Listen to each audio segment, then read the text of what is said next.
Nining tungura ako nga gidapit ang tanan sa pag-andam sa ato ang tagsa-tagsa ka mga kaugalingon as we come to the meditation of God's Word. Nining kagabion hangtod sa pitsa 20, no? Sa ining tulo ka Biyernes sa buwan sa Disyembre, I'd like us to consider for our study and meditation a portion of scripture na somewhat related to the occasion nato ang gihandom niining buwan sa Disyembre. So in view of the Christmas season, I thought it would be good for us to study a particular subject that is closely related to Christmas.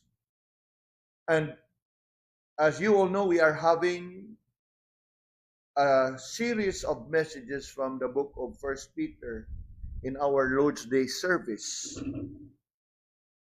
And we are almost finishing. Hopefully, mahuman kita na siguro this Sunday if we can consider two verses, verse 8 and 9 of chapter 5. Then 10, 11, 12, and up until the last verse 14 sa sunod nga duha ka Domingo. So, God willing, mahuman yun nato na siyang First Peter.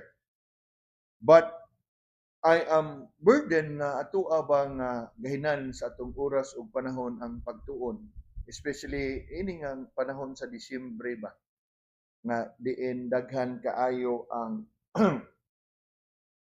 mga kalihukan diha sa atoang palibot sa ilahang kaugalingon nga interpretasyon ug pagsabot sa kasaulugan sa Pasko. I'd like us to study the scripture on topics that is somewhat related to Christmas. At least sa inguniana nga paagi, now to some of us who may be a believer for some time, it would be a kind of a refresher or a reminder. Ang pagtulunan mahitungod sa Pasko. And if you happen to be, ingon pa nato, perhaps young believer or somewhat new in the faith, this would also be a good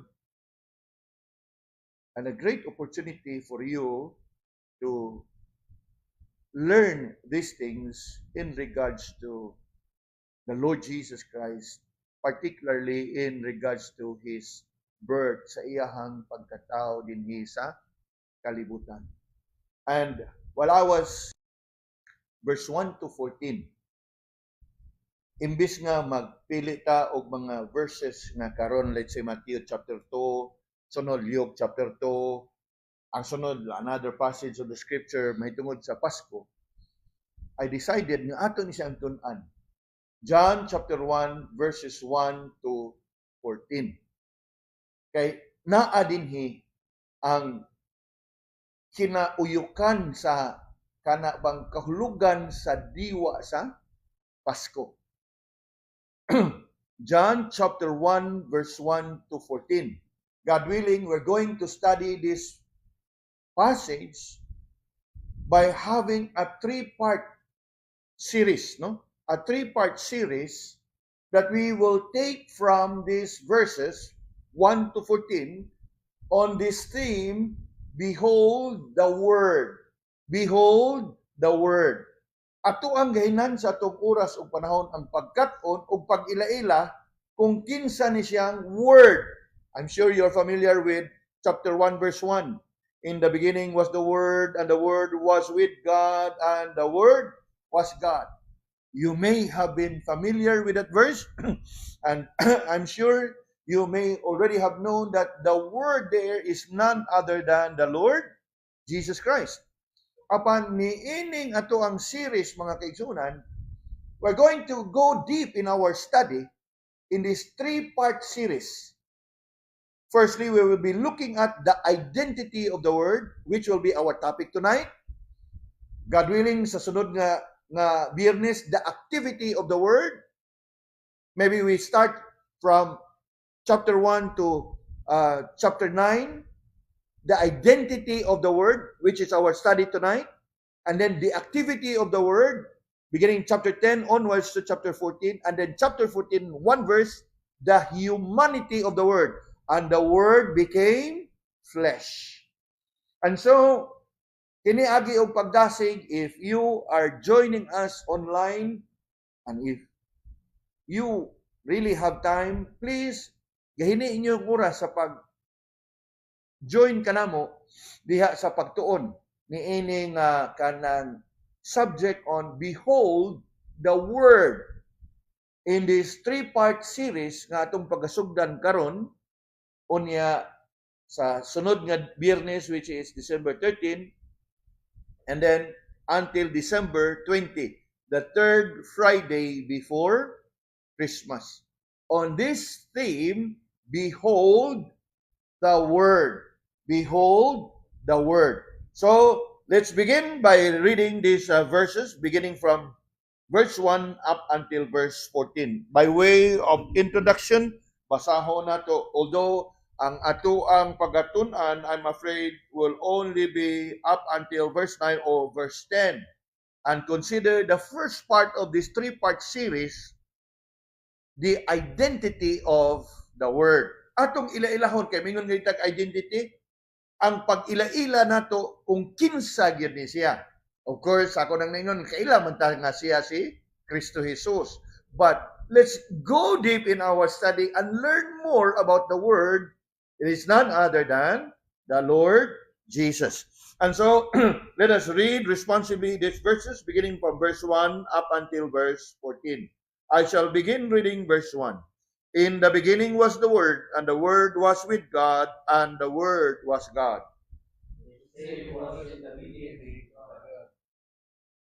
All things were made by Him, and without Him was not anything made that was made. In Him was life, and life was the light of men.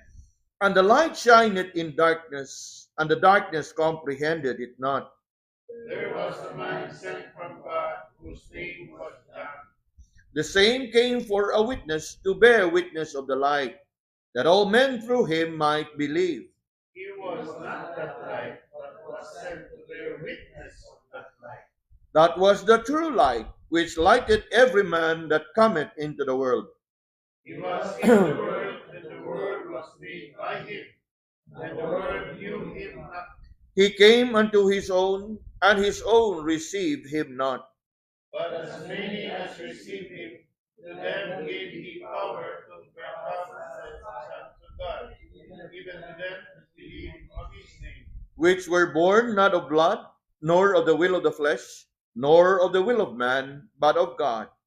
And the Word was made flesh, and dwelt among us, and we beheld His glory, the glory as of the only begotten of the Father, full of grace and truth. Yes, God willing, we will be looking at this passage and endeavor to consider this three-part series on the theme, Behold the Word. Mingon gani kag behold lantawa, behold sudunga si kinsa, the Word. That is none other than the Lord Jesus Christ. And as I have said, we will endeavor to look into this subject by looking on these three main parts: the identity, the activity, and the humanity. And for tonight's message, we will consider this message I titled, The Identity of the Word. Ang iyang pagkatao o kinsa ni siya. Of course, we know so well that the Word is none other than the Lord Jesus Christ. However, ining kagabhion sa atong pagtuon ini, we shall attempt to go deeper in knowing about the Word. You know, mga kigsunan, if you have been studying your Bible, the four Gospels, Matthew, Mark, Luke, and John, would record to us the life of Christ. But if in any case you have not known it, even when they are called the Gospels and they speak one and the same Gospel, that is the Gospel of the Lord Jesus Christ, these four Gospels has actually different emphasis. Naan sila lain-lain nga mga kanang emphasis sa ilahang pagpadayag sa Ebanghelyo sa atong Ginoo. As we reflect upon the Gospel of Matthew, of course, the Gospel of Matthew was written primarily towards the Jews. So, ang katuyuan anang Ebanghelyo ni Mateo, ang pagpadayag sa atong Ginoo, pagpaila sa atong Ginoo ngadto sa mga Hudiyo. Ug diha sa Gospel of Matthew, Jesus is presented as king. That's the emphasis of the Gospel of Matthew.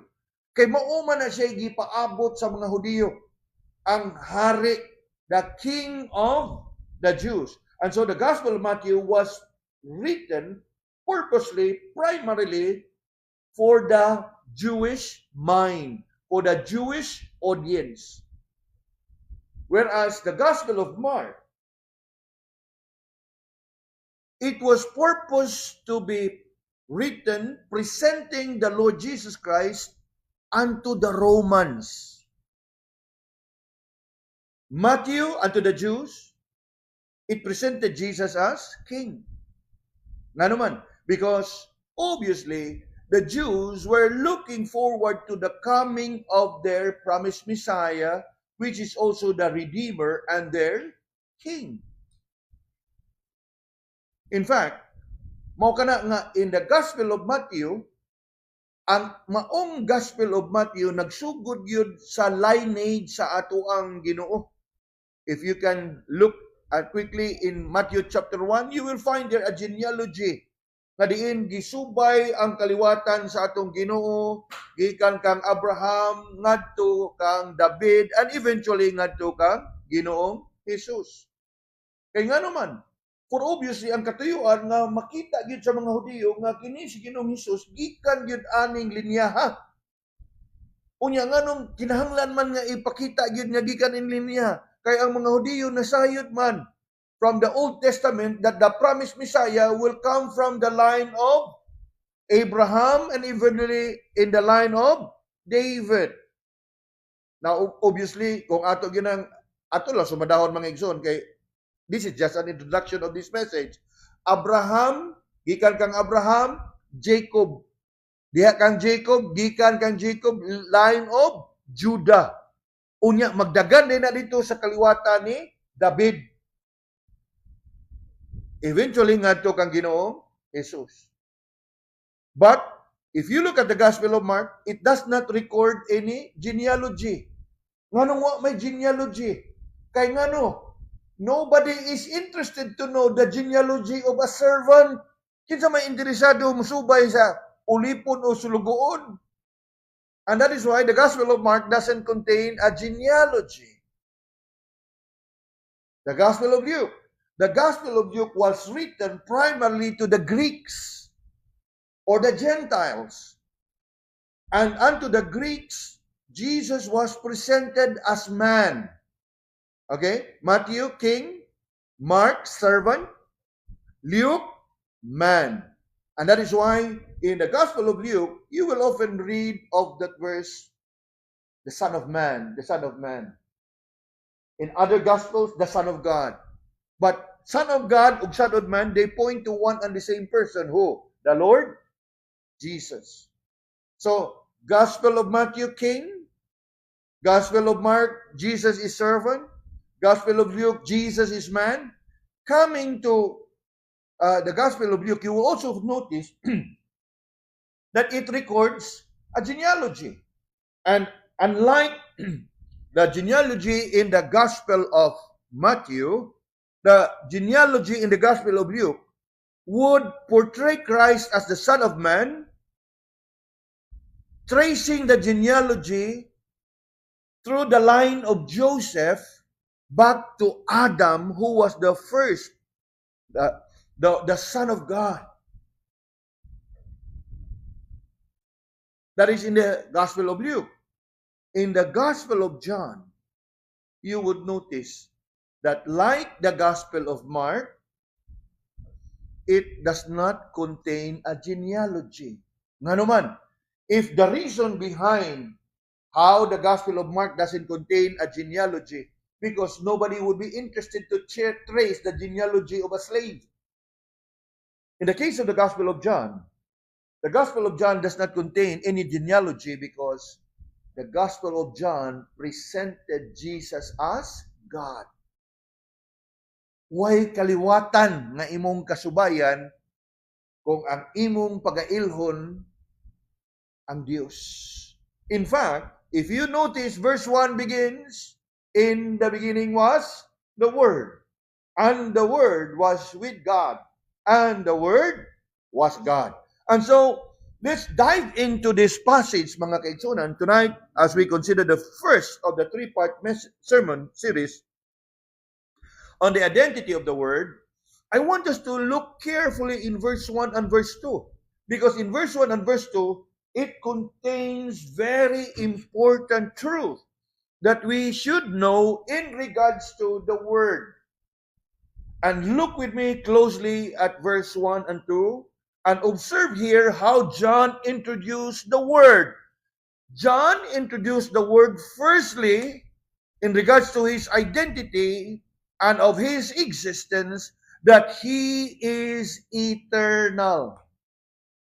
Nga naman, look at how John described the Word in verse 1.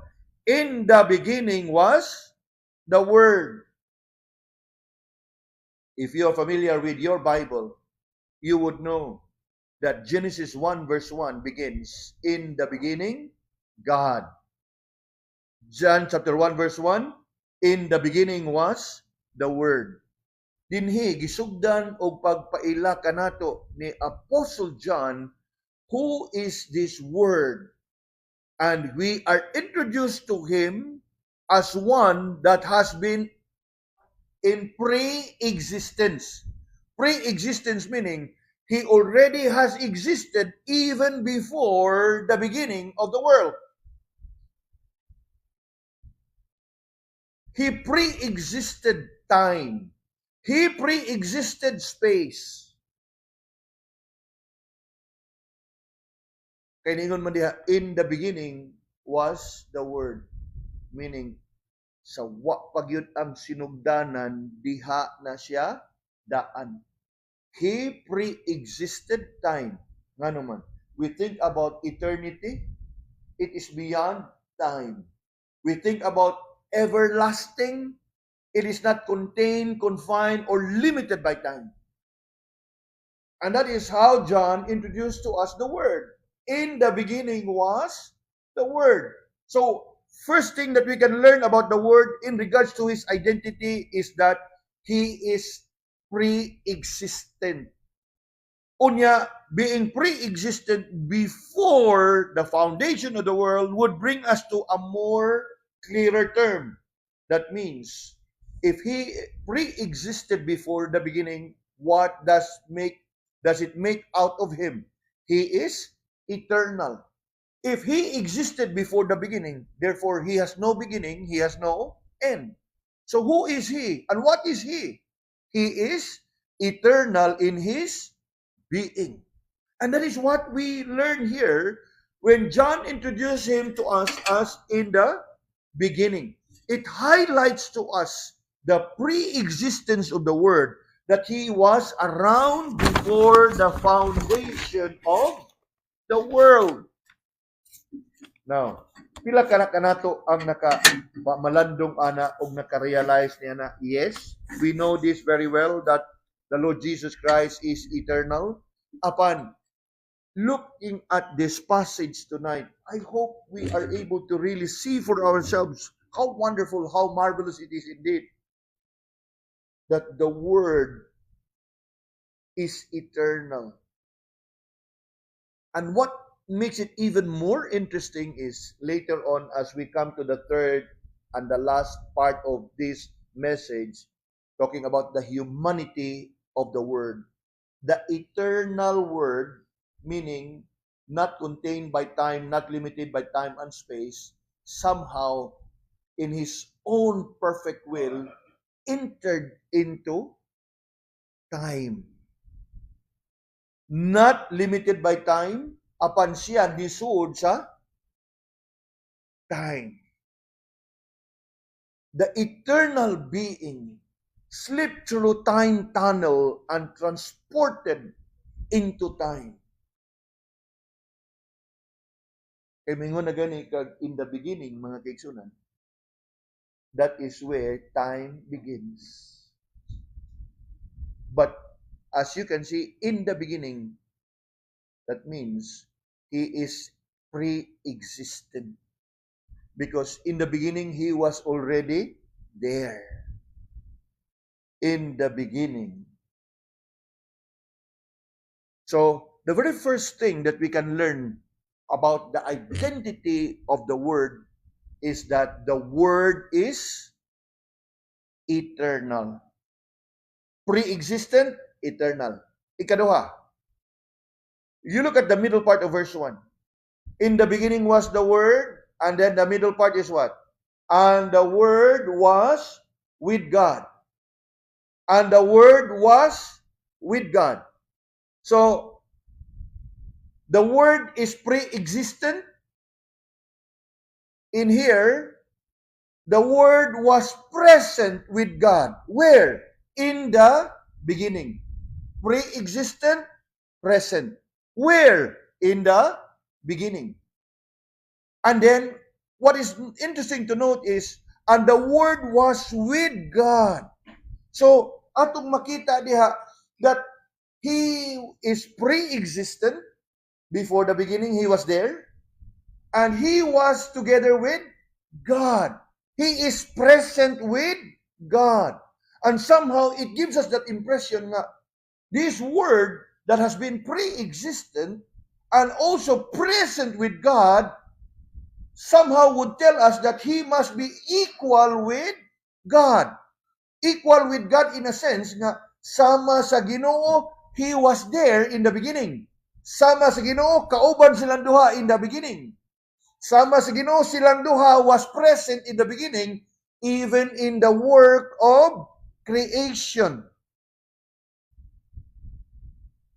Pre-existent, present. Eternal, equal. Kuha? Pre-existent, present. Eternal, equal. That's the second that we can learn about the identity of the Word. Now, coming down to the third. Verse 1 continue. In the beginning was the Word, and the Word was with God, and the Word was God. Now, the Word was there in the beginning, present with God. Yes. The Word was in the beginning, pre-existent. Now, it appears that He also has the prominence of God. Kaya nga naman, He is not just present with God. Yes, He is present with God, but He Himself also is God. So, He is preeminent. Nakuha na to? Pre-existent, present, preeminent. Equal, eternal, essential, same in essence. So, John here introduced to us the Word as what? Eternal, equal with God, and same essence with God. Putting it another way, John introduced us the Word as pre-existent, present, and prominent. Ingon ana ang iyang pagpaila kanato sa ato ang Ginoong Hesus. John introduces the Word to us as eternal, equal, and of the same essence with God. And He, therefore, is God. And this is where we need to establish ang kamatuoran, mga kaigsunan. Nga naman, because there has been a lot of confusion even within the Christian community. Nga naman, because there are certain groups within the Christian community nga moingon sila nga, yes, anak siya Ginoo, pero dili siya Dios, kay usaray Dios, kinsay Dios, ang Amahan. Now, somehow dili ta ka uyon ni ana kay ang kanilang daningon he was with God. In other words nga dili sila usa, kung dili distinct sila, Father, Son, kay he was with God. So that would give us the idea nga dili sila usa ka tawo. Duha sila distinct nga being, not one, yet distinct but one in essence. Mo kana nga ang uban pundok para nga ilahang ma-explain gyud pag-ayo, ingon sila nga ang Ginoo, Dios Amahan lagi Dios, ang anak he is Ginoo pero dili sama sa pagka-Ginoo sa Amahan. Ang uban mingon pod nga ang Amahan lagi Ginoo, unya siya nga anak-anak ra siya sa Ginoo. Nagkalain nga mga view, confusing. Apan kung imo ginusubayon with all humility of heart, bisan siguro og lisod nato i-analyze nga I and the Father are one. Naningon na gud siya nga ako ug ang Amahan. So two persons, right? Ako ug ang Amahan. And yet ingon siya I and the Father are one. So we can never accept the concept and idea nga naamong goy pagtulunan nga ang Ginoo usa ra gyud na siya pero at one point pwede mahimong amahan, sa laing higayon mahimong anak. And that is, the Unitarian view. We are Trinitarian. And that is what we call Unitarian. Nga, gani mo ba mingon nga, in the Old Testament, He was God, the Father, the Almighty. In the New Testament, He is God the Son, the Lord Jesus. Sa ato ako nung panahon karon, God is the Holy Spirit. Now, murag nindot kayo, kay ilang yapong giilang nga na three persons. But what they fail to understand and realize that these three persons actually coexisted from eternity past to eternity future. Dili nga dito sa in the past there was God the Father. In the New Testament there was God the Son. And in the future there is God the Holy Spirit. Actually, these three are one and they coexisted from eternity past to eternity future. Kunya mo ni gipadayag ni John dinhi the identity of the Word, that the Word is eternal, that the Word is equal with God, and that the Word in essence Himself is God. So naitulong ato ang nasayran mahitungod sa Word, the identity of the Word. Now, as we look further down in verse 2, sa ito mabasa in verse 2, the same was in the beginning with God. It confirms the fact that yes, they are two distinct beings, yet they share the same essence. Eternal, equal, same in essence.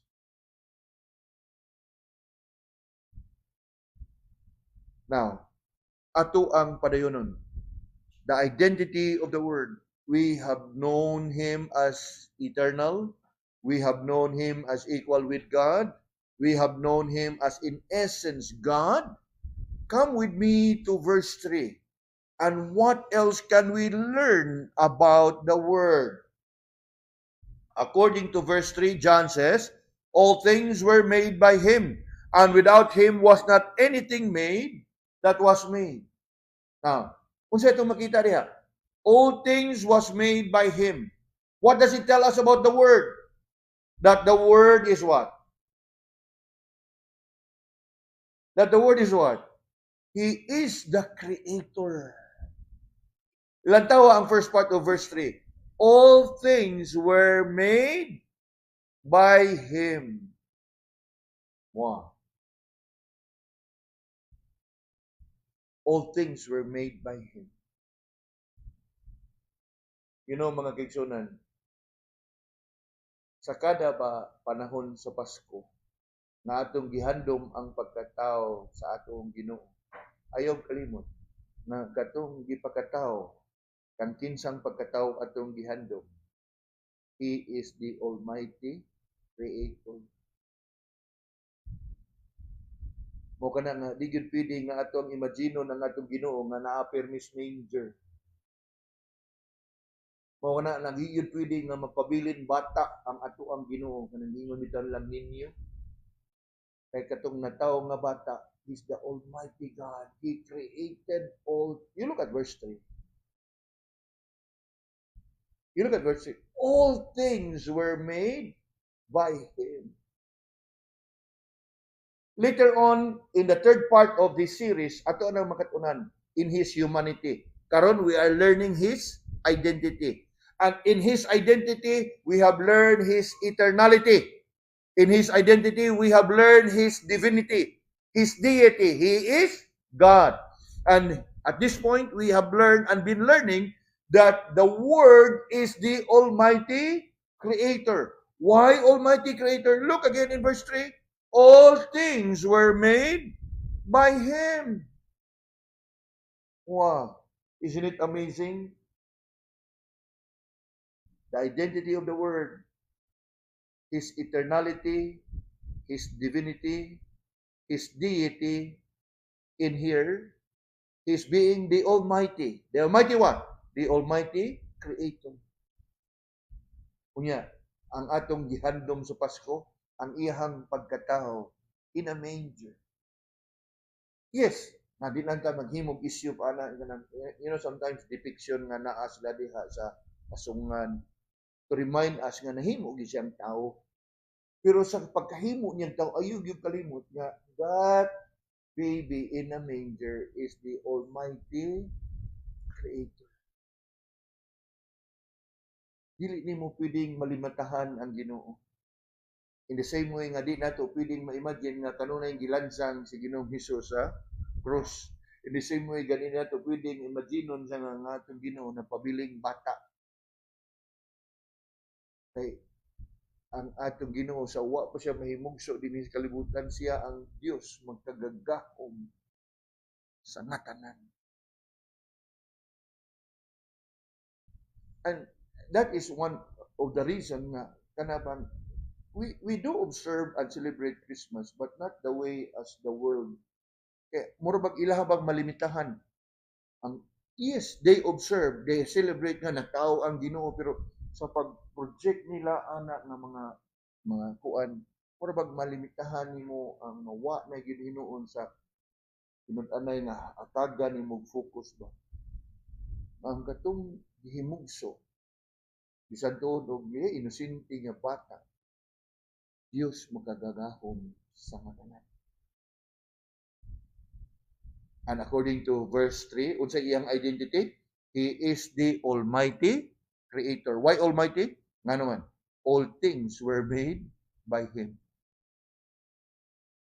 All things. Mingon nga kag all things, tanan.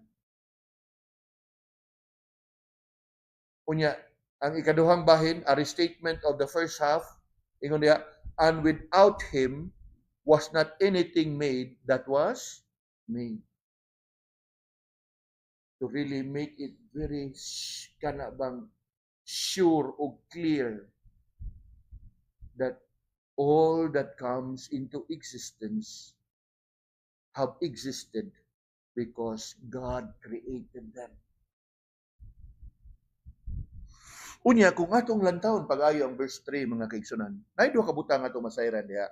Una, yes, He is the Almighty Creator. All things were made by Him. It gives us the impression that the word here is the Almighty Creator, together with God, the Father. As we have learned in verse 1, right? In the beginning was the Word, and the Word was with God, and the Word was God. All things were made by Him. Of course, together with God, the Father.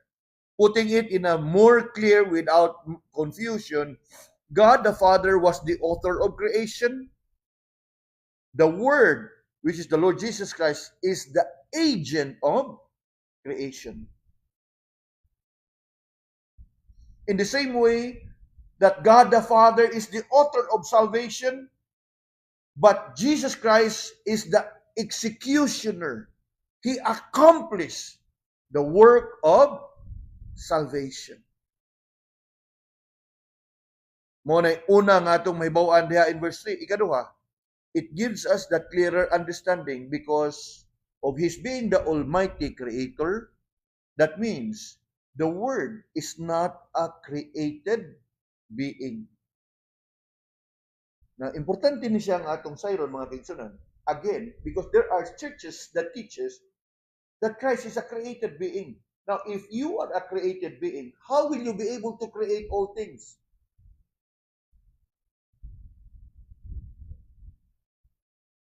If you are there in the beginning, pre-existing time and space, how can you be a created one? Nakuha na ito mga kaigsunan?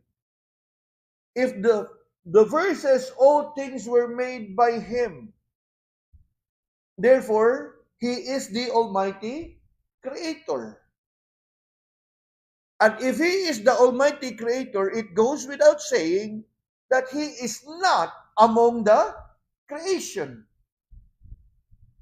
Kay siya man ang magbubuhat. So dili gyud mahimo nga siya mo binuhat. Siya gyud nagbuhat.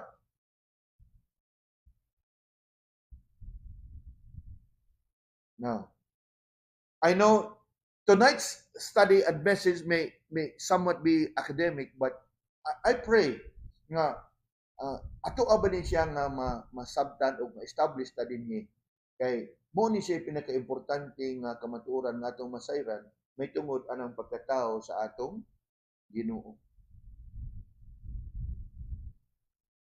Na nasayod man ta how the world would celebrate Christmas. Na naadi adol sa tuwa des 20 pro siga-siga, suga-suga, Christmas tree. Nga murag nalayo na hinuon ta sa tinud-anay nga diwa sa Pasko. Bisan pa man tuod, og imo silang pangutanon, unsa ron may Pasko? Pagkatao sa atong Ginoo, pero ang ilahang pamagi sa pagsaulog murag nawa ba sila sa focus.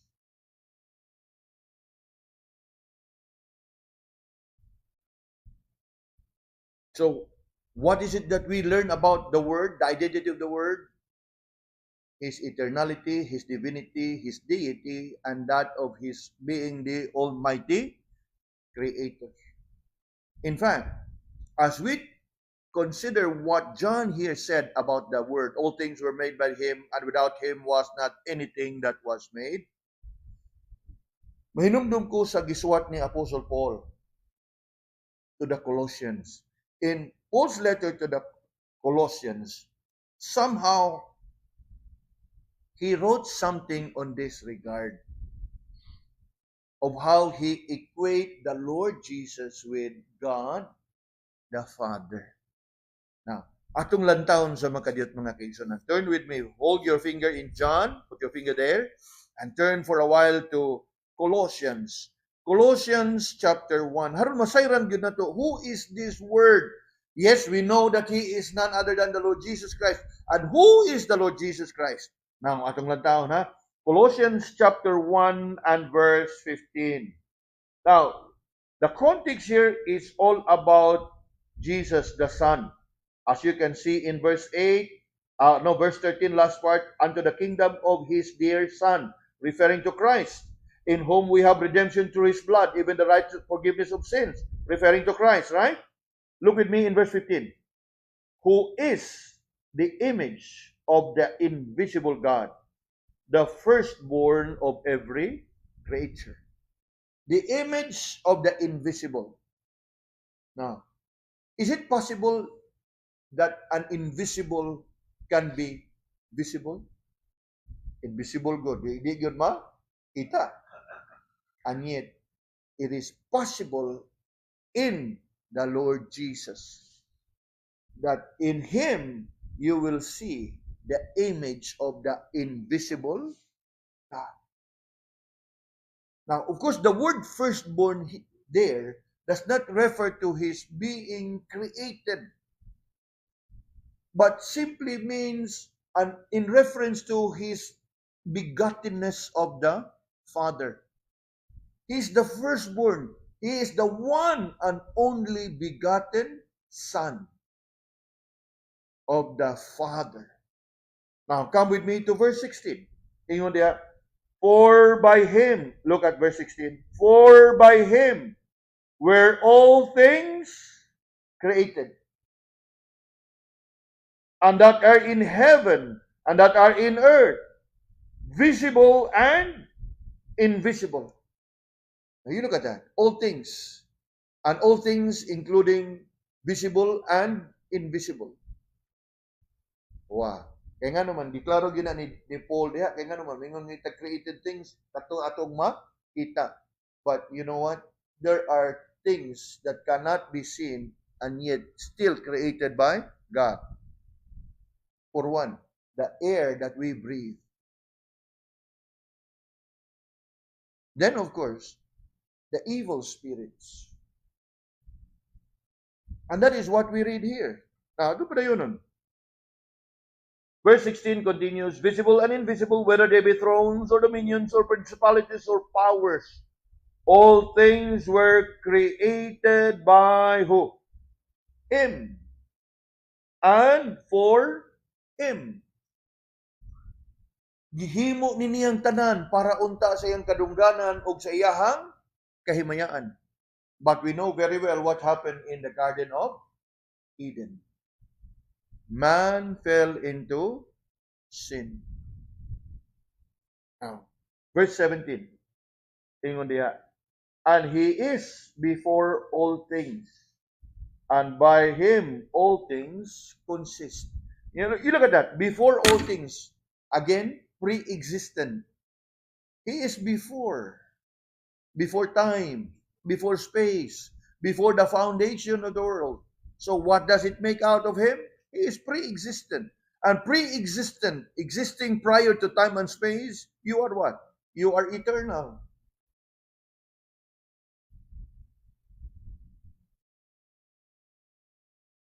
Yes. As you can see there, all things were created by Him and for Him. A while ago, I mentioned God the Father is the author of creation. Christ is the agent. God created all things through Jesus Christ. And that again confirms that He is not a created being. Now, what else can we learn? We have learned about the identity of the Word as being eternal, being equal with God, its same essence with God. And in here, we also have learned of Him being the Almighty Creator. Come with me now to verse 4 and 5. John chapter 1, verse 4 and 5. Ingon diha, in Him was life, and the life was the light of men. And the light shineth in darkness, and darkness comprehended it not. Ato ni siyang tagsa-tagsaon. John introduced the word further here as being the life and the light. Now, this is really interesting because John is telling us something here about the nature of the Word. And what is it about the Word that John is telling us here? That He is life. Because He is the source of life. He is the giver of life. Remember John 14:6? I am the way, the truth, and the life. In Him was life. Wow. Of course, that would bring us back to Him being the Almighty Creator. He created all things.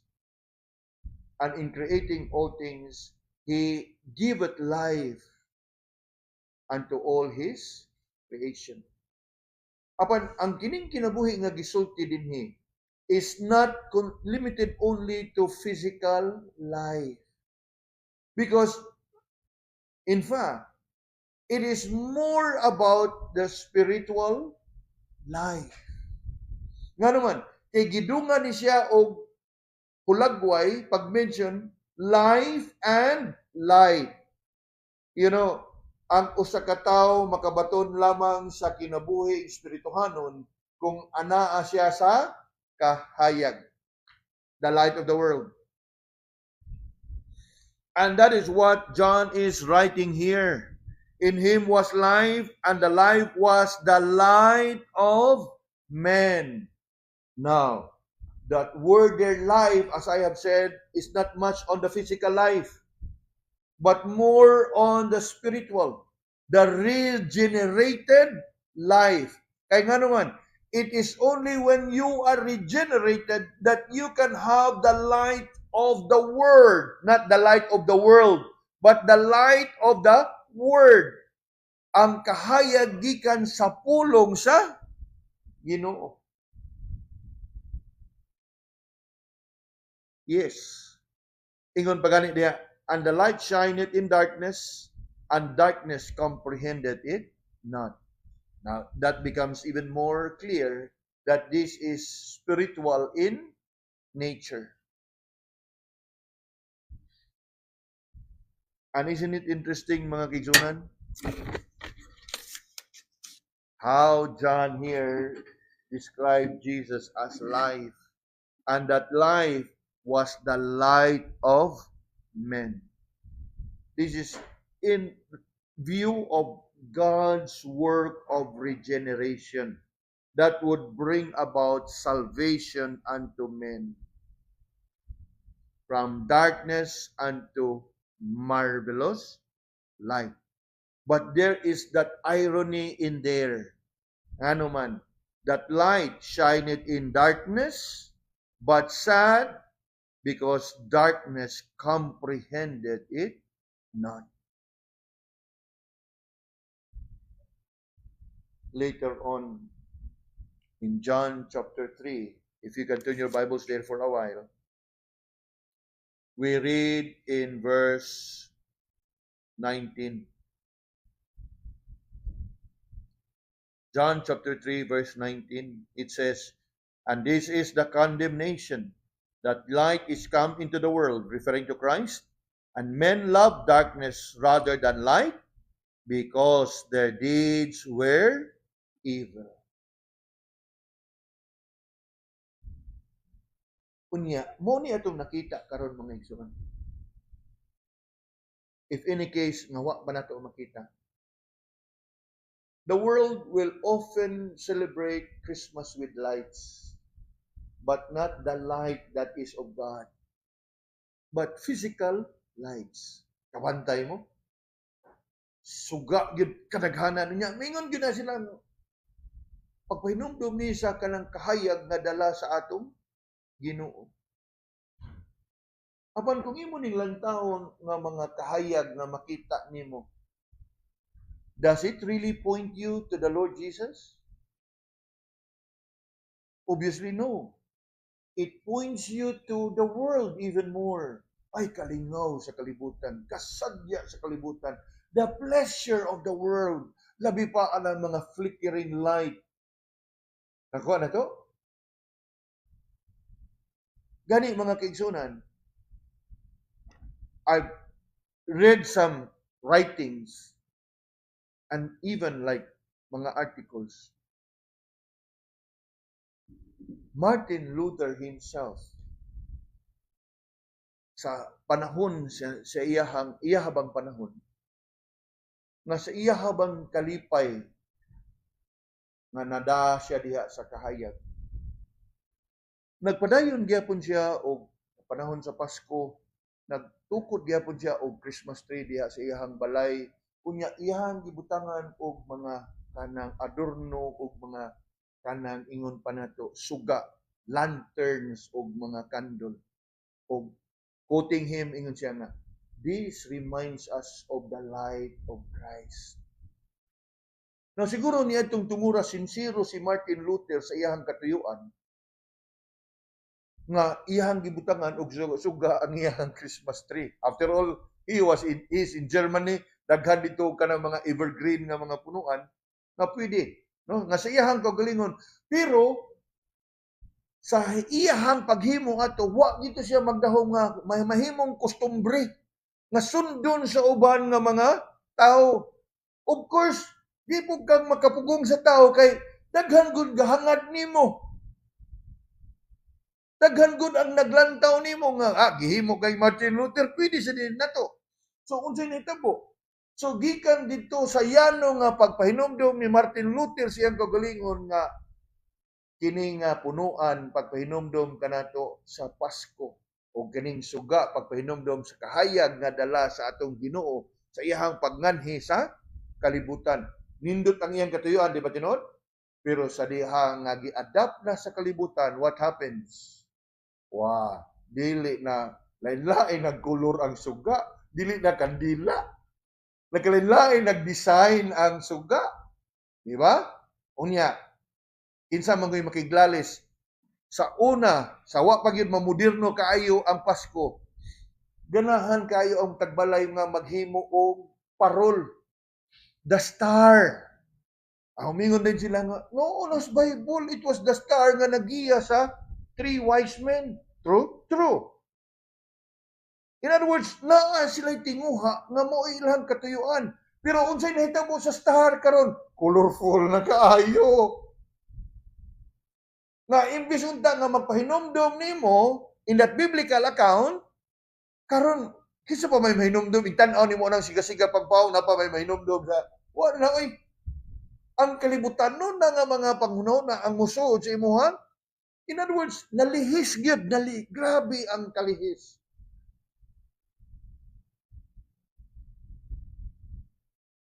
Nga kung aduna man siguro'y suga nga angay nga masangyaw og mahinumduman sa tao, it's none other than the light of Christ. Ug asam na to makuha ang suga gikan sa Ginoo, gikan sa iyahang pulong. Upon what is happening now, even Christian churches na ay Christmas tree. Even Christian churches daghang kay suga. Unsa naman atong iglain sa kalibutan? Unya di na nato ma-justify nga gasangyaw tas kahayag sa Ginoo kay puwa, blue, green, kanilain. Ang kahayag sa Ginoo naa sa iyahang pulong. Nga kung ugaling naa may usa ka punuan nga angay natong handumon bisan sa panahon sa Pasko, that should be the tree at Calvary. Kay ang pagnganhi sa atong Ginoo dinhi, pamaagi lang to nga mamahimo siyang dadpon gyud dito ilansang sa krus. Para sa Ginoo nga mamatay sa krus, kinahanglan nga siya mahimong tawo. Kay kung ang Ginoo ningan hindi ni Ginoo wa nahimong tawo, di gyud siya mamatay. Because He is immortal, invisible, God only wise. Maura gito'y katinguha ato nga natao siya aron nga siya matay. Apan unsay nahitabo?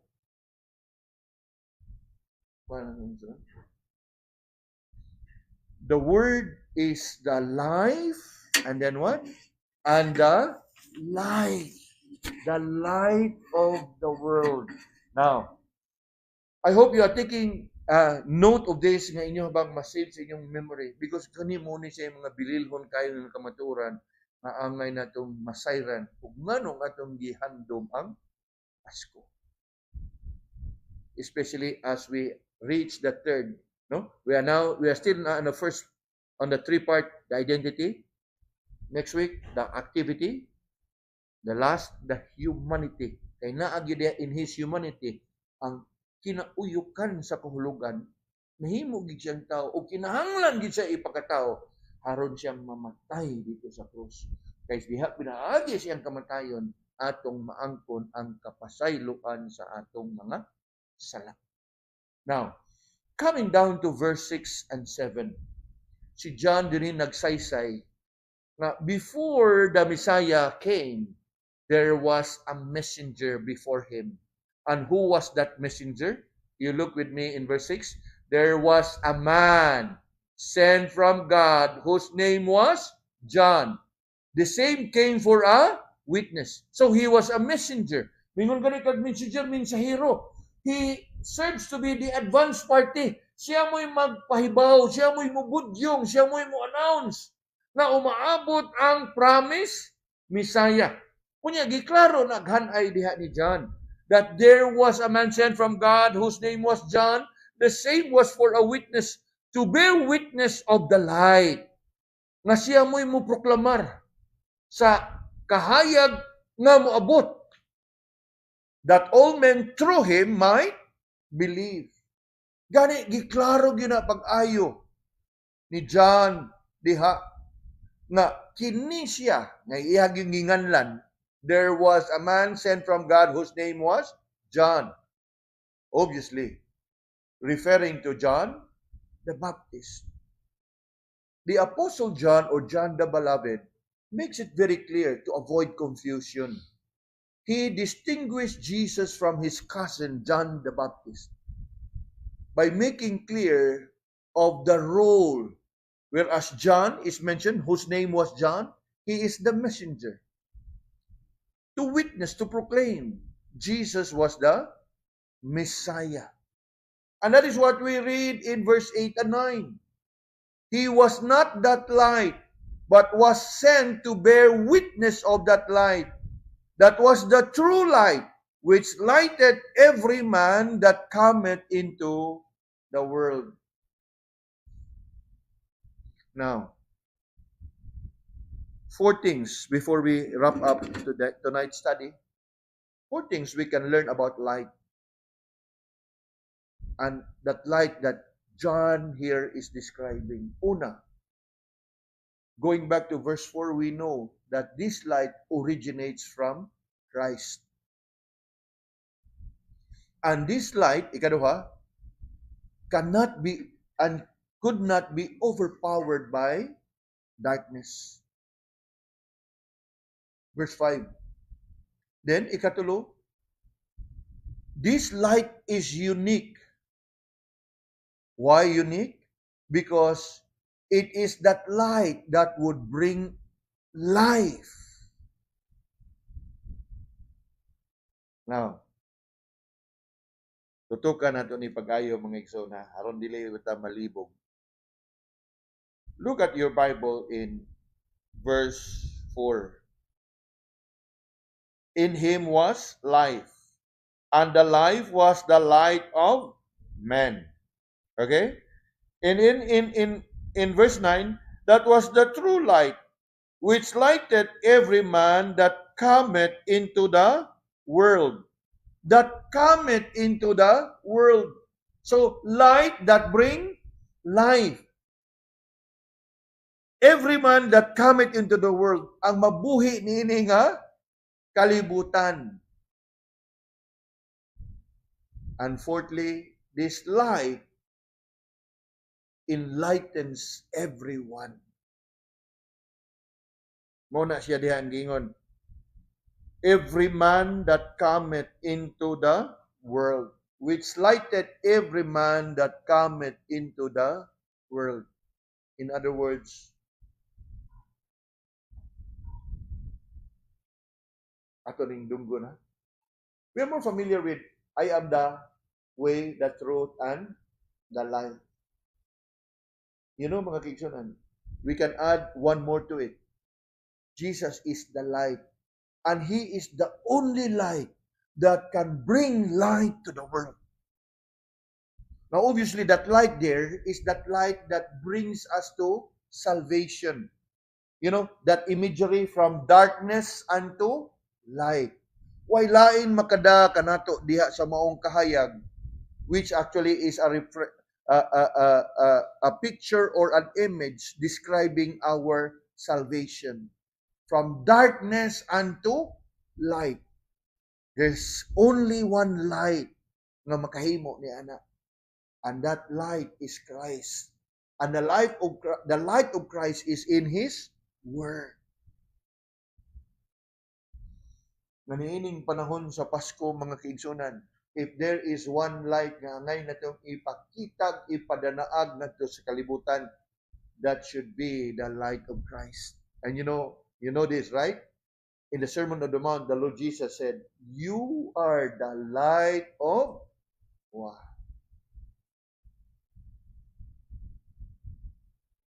Think about it. Sa ining panahon sa Disyembre, na ay mga okasyon, perhaps ngayong matambungan, tapok-tapok sa pamilya, I'm sure na ay mga siga-siga, pang-pao, mga adorno diha. Let it be. But if you happen to be in that gathering, let your light so shine. and let it shine so bright na mas makita nila ang kahayag sa imong kinabuhi kaysa kahayag nga nagagikan anang mga suga nga gaadorno sa ilahang animalay.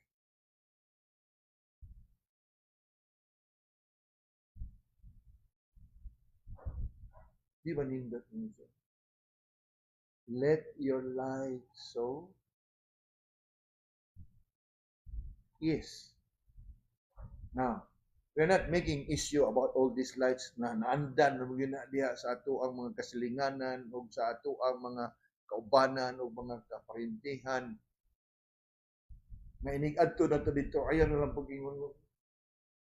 Atong pag-correction na, di na ka-imbitahon sa mga. Di ba no? Sige na lang. In the midst of all the flickering lights, let your light so shine.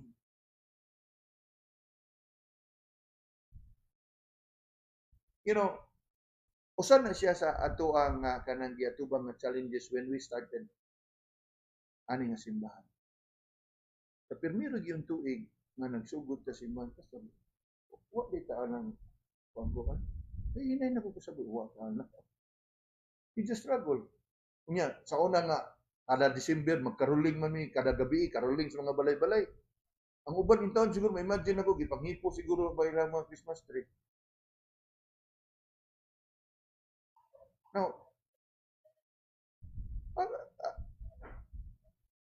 wala po ta nga madlong na nasaba, pero sige lagi tagtudlo, antod nga sila, silang kagalingon, nakasabot na yun sad. Na siguro sa mga pila ka katuigan nato, ikatuloy, ikapat, ikalima nga tuig, wa na gyud mutanan. Nganong way mga sa gamay lang yung kuno nga kuan diha. Wa na. Pero I patiently explain. Kung naa may kahayag na ato ang nagihuptan ang kahayag ni Kristo. Di na lang sa mga mentaryo sa ubang mga pundok ug uban ng mga kasimbahanan. So be it. Ang ato ang gisubay yun na to. How are we to observe? How are we to keep? How are we to celebrate? Di po mo parehas na lang po sa uban nga na uban biyang pundok na wag yung Pasko. Subo sad. Magkasaulog ta sa itong birthday, di na ito mahandong birthday na hinoon sa itong manluluwas. Magkasaulog ta sa mga birthday sa itong mga hero. Sa ato anay ginong Ginoo manluluwas, di na nalanto na sa ulugon. Kaya maglalis pa sila sa pizza. Kaya dili di ko no December 25. Kamo na lang diha. Basta kay in essence among gihandom ang gisulti sa pung sa Ginoo nga at one point nahimugso ang atong Ginoo.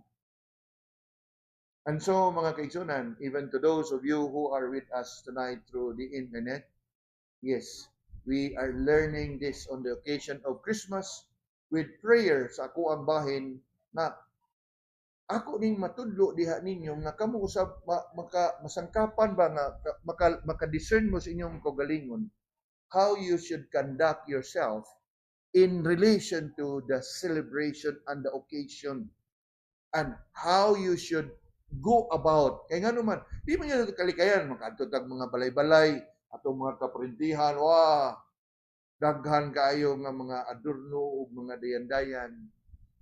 No? Let it be nga, og asa kang makangadto ang kahayag ni Kristo nga naa sa imong kinabuhi, mo maghatag og panalangin ngadto kanila. And so mga kaigsunan, pasiunang atong gitun-an karon the identity of the Word, and we have learned thus far that He is, yes, the eternal Word, and He is equal with God, and in essence God. We also have learned of the Word's pre-existence, that He is present together with God and preeminent as God. And we also have learned that the Word is none other than the Almighty Creator. And lastly, we have learned the identity of the Word as that of being the life and the light of men. In view of this Christmas season, mga kisanan, in the midst of all the flickering lights, in the midst of all the fun, in the midst of all the pleasures, the enjoyment that we see around us, may we have this biblical perspective and understanding, even conviction, that as we speak about Christmas and talking about Christmas, it can only be all about the birth of our Lord and Savior. We hope that we can look forward to having all of you, especially those of you who are online, as we carry on with our study, focusing beginning in verse 10 onwards to verse 13, as we consider the activity of the Word. And on the third Friday, on the 20th, the humanity of the Word.